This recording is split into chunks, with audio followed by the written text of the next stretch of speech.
Biblia ang taong kadalasan. Pustisin namin! Diyos W! Jesus Nazareno! Ito ngayon ay haharap ni Gobernador Poncio Pilato. Ang ibig mo ay magpakita ka ng milagro! Pang!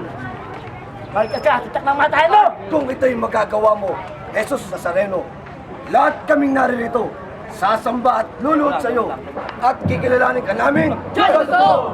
Bayan, anong ingay ang aking naririnig? At sino siya? Ito'y taong hawak! Hindi siya sumagat! Pakitabatin po, Gobernador Poncio Pilato!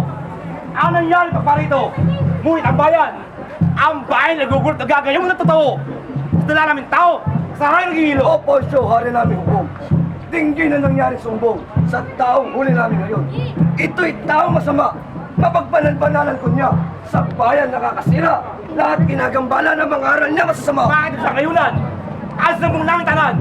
Hindi naman ang dami na sa'yo harapan! Itong taong maalaw! At kaya namin siya dinala upang sa harap niyo makita ugali namin lahat na patayin ang isala. Yutos na gawin na. Ilapit ang tao niya sa aking harapan. Ay, tapastangan!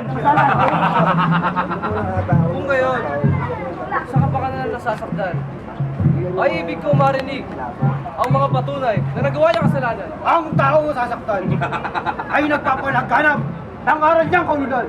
Hindi umano. Siya raw ang Mesiyas na nagbuhat pa sa Diyos kahit taas-taasan. Ang papatkapig sa hari ng boss! Pag-alat ang udyo! Nakabugulot, di ba, boss? Patlat tao yung udyo! Siya raw ang At nakandyo! kanya rin inuusap ang balasing bali wawala kung masisirat maganap. Iuulit sa labat at ng araw maganap. Ano ang aking narinig? Ang hari niya mapako ko? Wala kami hari dito! Kundi lamang si Pedro. Hindi ko muna katulad. Bakit? Ako muna yung magdinila. Hindi tayo mali! Tutol niyo pakinggan.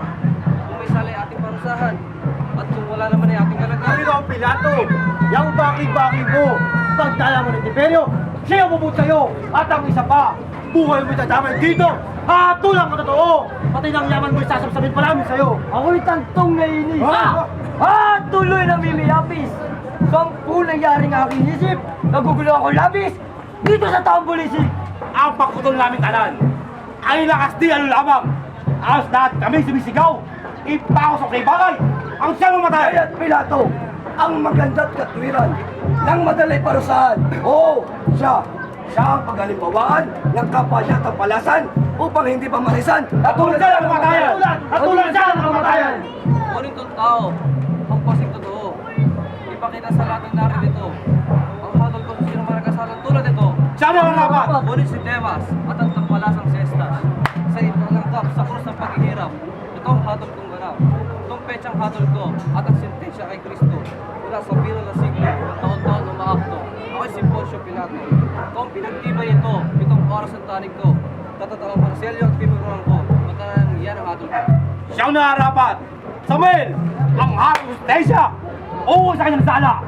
Tatlong pusap na gagupit! Kahit naligawan!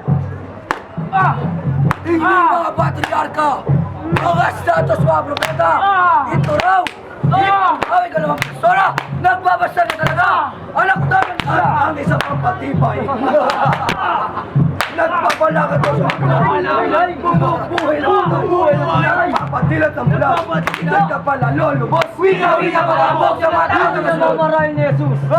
Nang Mesiyas ang nanawag dito. At sa di mabilang ng mga tao, ang sinabi ng Panginoon, kayo ikaw mga kasimbahan. Kung ito'y magibat mahapay, ay kanya muling ibabalik ang husay sa loob lamang ng 3 minuto na lang. Ortas mo ka! Ako sagot! Ibigay ka pagkaan, hindi mo gusto pa. Ako hindi titigil! Hanggat di ko nalalamuhan! Apot ko galit! Dito sa tama lang! Ay, masasabi ko! Kasapit! Yamang yung pinaparusahan niya ako! Ang pagkakatibay niya ako! Ngayon na sa Reyno! Dito natin matatapos! Kung hanggang sa pagtatapos, ang iyong Diyos! Niligaw na ba? Ang bansok sa mundo! At sinamba ng tatlo! Ang pamagat ay Haring Mago! Ano? Anong piniwala ka rito? Ang ano sa Galileo?